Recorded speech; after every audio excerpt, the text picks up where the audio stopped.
7 years ago, I bought Lindsay this bicycle for her birthday. While she may have never stopped loving her bike, she definitely neglected it.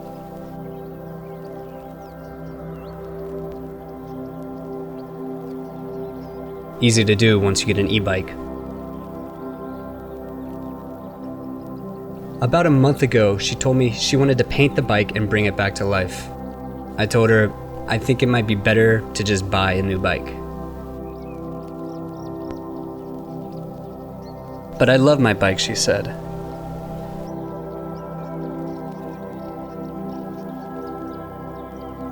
Sure. But you can't just spray paint a bike if you want to bring it back to life.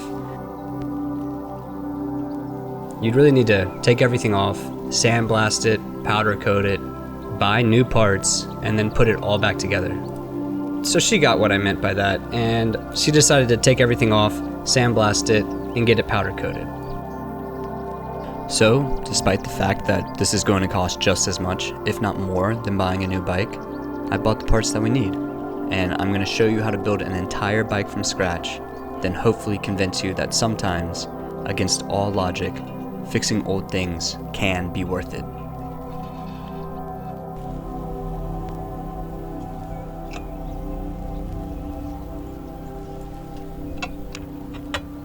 Alright, let's see what we have to do here.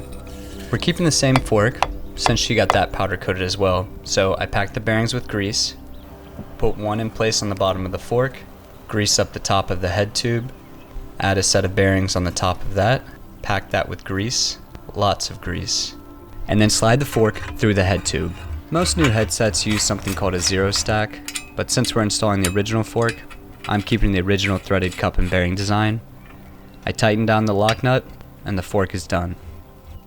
Next, I tap the seat post clamp into place and slide the original seat back in. We might upgrade the seat later. We're also keeping the original stem and handlebars. Next, I bought a new bottom bracket. It's the English design, square taper, again, old, common, simple design. Just don't forget the drive side is reverse threaded.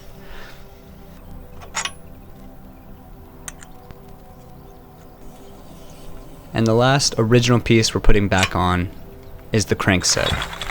I soaked them in a rust remover, which did a pretty good job.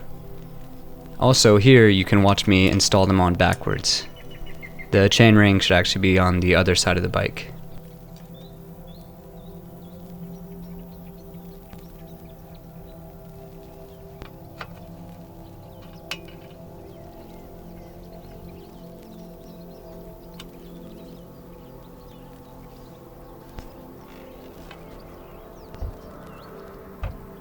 Next, I install the front brake calipers.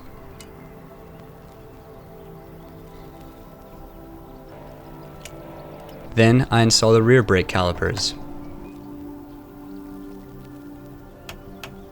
Now it's time to put the crankset back on the correct way.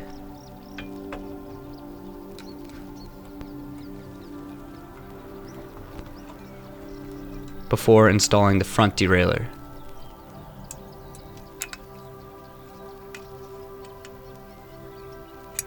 The guide to line up the front chain ring teeth is very helpful.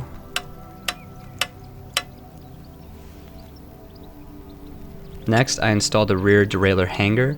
This is in case you accidentally hit your derailleur or it gets torqued somehow. The hanger will bend instead of your frame. Much cheaper to fix. Then, of course, the rear derailleur. After that, I put on the pedals.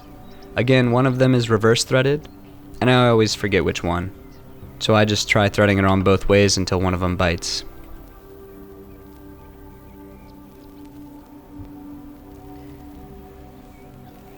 After that, I install the tires onto the new wheels. We live in Venice, California, so gator skin tires are the only tires that have a chance of surviving the streets. I pump the tube a little bit before I install it, much easier than just trying to do it deflated. Getting the bead to sit is way more frustrating than I'm making it look here.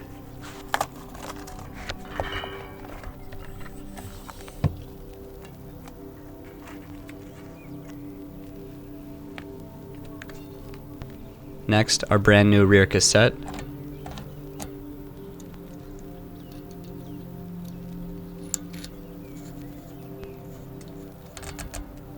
Next are the wheel skewers.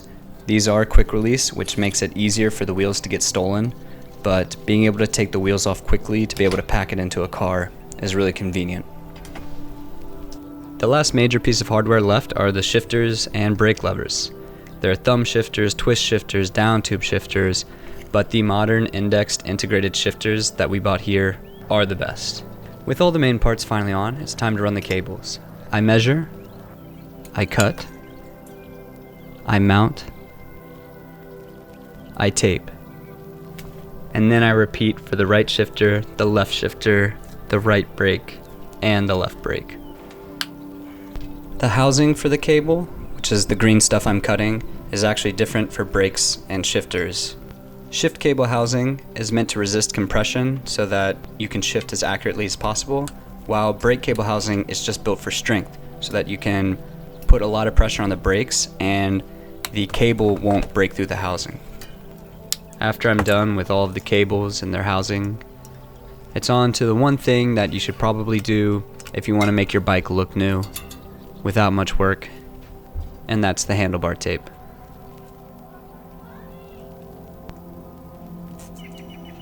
You want to wrap it in a way that as your hands twist and push on the tape, it actually helps them continue to twist into place versus unraveling them. That's the easiest way to think about it.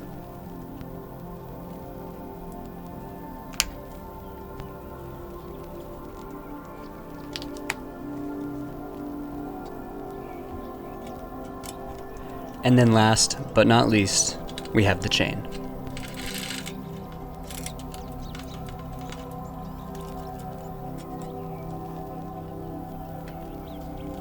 In the book, The Little Prince tells a fox about the rose that he loved and took care of on his home planet. When the prince later meets a garden full of roses, even though they look exactly the same as the rose from his planet, he doesn't really feel anything towards them. The fox explains to the prince, it's the time that you lost to your rose that made your rose so important. We spent the same amount of money on replacement parts as we would have if we just bought a new bike. But this bike will be forever special. It will be one of a kind.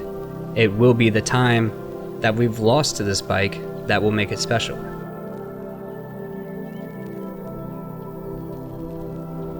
And that's why we fix things, even when logically it makes no sense. Or at least that's what I tell myself.